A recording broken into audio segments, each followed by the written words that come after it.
విద్యుత్ ప్రైవేటీకరణ ఆపాలి, స్మార్ట్ మీటర్ల ఏర్పాటును రద్దు చేయాలి అంటూ సిపిఎం మరియు సిపిఐ మరియు ఇతర వామపక్ష పార్టీలు నిరసన వ్యక్తం చేశారు. 2000 ఆగస్టు 28న బషీర్బాగ్ లో విద్యుత్ ప్రైవేటీకరణ నిరసనలో బాలస్వామి రామకృష్ణ, విష్ణువర్ధన్ రెడ్డి ముగ్గురు కార్మికులు పోలీసుల కాల్పులలో వీరమరణం పొందారు.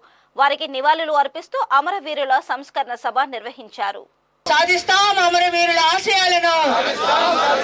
ఈ సందర్భంగా సిపిఎం జిల్లా కార్యదర్శి ఎస్కే రెహమాన్ మాట్లాడుతూ సరిగ్గా నేటికి బషీర్బాగ్ కాల్పులు జరిగి 24 సంవత్సరాలు పూర్తయిందన్నారు. అప్పటి చంద్రబాబు ప్రభుత్వం విద్యుత్ ఛార్జీలను భారీగా పెంచడాన్ని నిరసిస్తూ వామపక్ష పార్టీల ఆధ్వర్యంలో చలో హైదరాబాద్ కార్యక్రమంలో వేలాది మంది ప్రజలు పాల్గొన్నారని గుర్తు చేశారు. ఇప్పటికే విద్యుత్ సంస్కరణలో భాగంగా రైతాంగం ఉపయోగిస్తున్న వ్యవసాయ పంపు సెట్లకు మీటర్లు తగిలించారని, ఇప్పుడు స్మార్ట్ మీటర్లు పెడుతున్నారని, వీటిపై చర్యలను వెనక్కి తీసుకోవాలని తెలిపారు. ఈ మీడియా సమావేశంలో సిపిఎం నాయకులు, కార్మికులు తదితరులు పాల్గొన్నారు.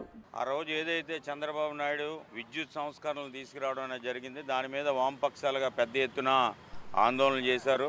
ఆ ఆందోళనలో భాగంగా అప్పుడున్న ఆంధ్రప్రదేశ్ ఎలక్ట్రికల్ బోర్డుగా ఉన్నదాన్ని 3 విభాగాలుగా విభజించారు. ఏపీ జెన్కో, ఏపీ ట్రాన్స్కో అనేది ఈ పేర్లు తెచ్చిన తర్వాత చేయడం అనేది జరిగింది. దాని మీద పెద్ద ఎత్తున ఆ రోజు వామపక్షాలన్నీ కూడా ఆందోళన చేసి బషీర్బాగ్లో ఆందోళన చేస్తే ముగ్గురు యువకిషోరులు ఎవరైతే ఉన్నారో వాళ్ళందరినీ కూడా కాల్చి చంపడం అనేది జరిగింది. ఆనాటి నుంచి నేటి వరకు కూడా ఈ విద్యుత్ సంస్కరణల కేంద్రం ఏది చెప్తే ఇక్కడ ఉన్న గత ప్రభుత్వం వైసీపీ ప్రభుత్వం కానీ ఇప్పుడు వచ్చిన చంద్రబాబు నాయుడు ప్రభుత్వం కూడా 2 ప్రభుత్వాలు ముందుకెళ్లే పద్ధతులు ఉన్నాయి. గత ప్రభుత్వం 8 సార్లు విద్యుత్ ఛార్జీలు అనేది ఫ్లో ఆఫ్ ఛార్జీల కింద తీసుకొచ్చి ప్రజలపై అనేది ఆర్థిక భారాలు వేశారు.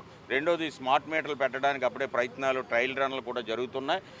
ఇది పెట్టడానికి అనేది ప్రయత్నం చేస్తున్నారు. కాబట్టి ఆ రోజు ఏదైతే ప్రతిఘటించామో వామపక్షాలుగా ఈరోజు సిపిఐగా కానీ ఇతర వామపక్షాలు ఏవైతే ఉన్నాయో అన్ని వామపక్షాలతో పెద్ద ఎత్తున కలుపుకొని రానున్న కాలంలో కూడా ఈ విద్యుత్ సంస్కరణలు ఏదైతే కేంద్ర ప్రభుత్వం మీరు ప్రవేశపెట్టిందో దాన్ని మీరు ఏ విధంగా తీసుకొస్తున్నారో దాన్ని మేము వామపక్షాలుగా ప్రతిఘటిస్తామనేది విజ్ఞప్తి చేస్తున్నాం.